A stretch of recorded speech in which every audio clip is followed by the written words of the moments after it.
Hi, I'm Dion from leavingcertmathsvideos.com. Now, this question here is a matrix question, it's easy. First we're asked to prove the term on the left equals the term on the right. So we'll just start by working out the term on the left here, we'll write it out.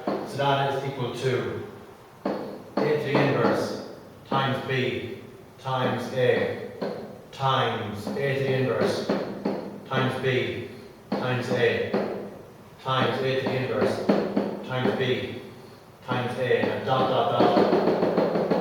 And then your last term is going to be a to the inverse times b times a. Now, what we have here, anytime we have a times a to the inverse is always equal to I.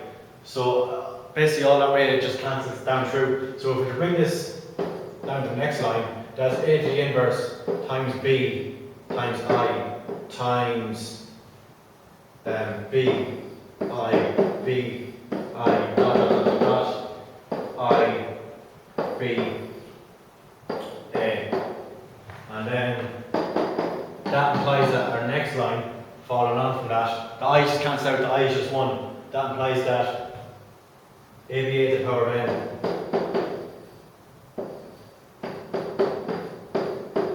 is equal to a to the inverse times b to the power of n. So your i's are just going to be 1, so that leaves all your b's then, times your very end term times a, which is what was required. Then on our next question here, we're asked to evaluate p to the inverse np. Right, our p is equal to 3152.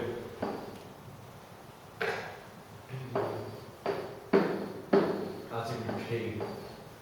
And we're asked to, and m is equal to negative 5, 3. Negative 5, 3, negative 10, 6.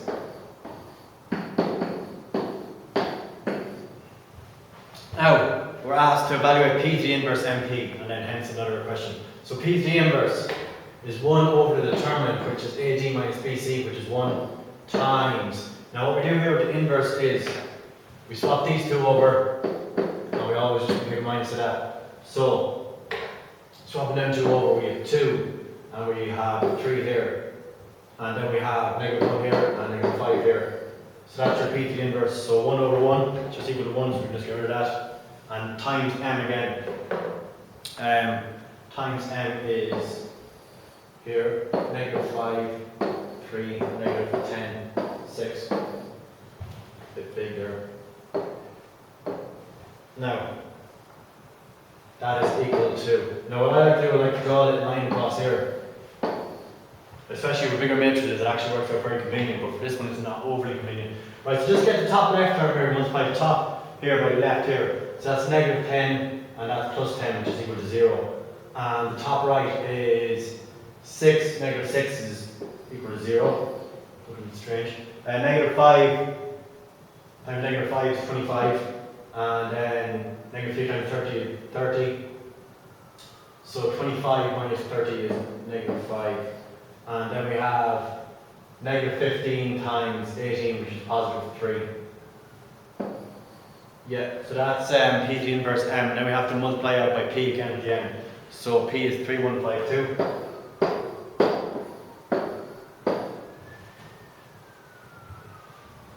Now, again, we draw our line. Top by left is top left, so that's just going to equal to 0 straight away. And top right is going to equal to 0 straight away. And negative 15 plus 15 is going to equal to 0 straight away. And negative 5 plus 6 is going to equal to 1. So that's p to the inverse np right there. That is equal to 0, 0, 0, 1. Now we're asked to hence evaluate p to the inverse np to the power of n. Well, we can straight away work out, we'll just multiply this by itself anyway. P to the inverse, we'll say p to the inverse np squared. Right, we'll just write that to the power of n. So that is times 0, 0, times 0, 1, times dot, dot, dot, dot, and so on and so forth until we reach n numbers. But we'll just do the first one here. Well, the first one is going to be basically 0, 0, 0, 0, or sorry, 1. So basically 0, 0, 0, 1, that matrix times itself is always going to be the same matrix again. No matter how many times you multiply that out by each other, it's always going to be the exact same. So that's that part of the question. Now on to question 3.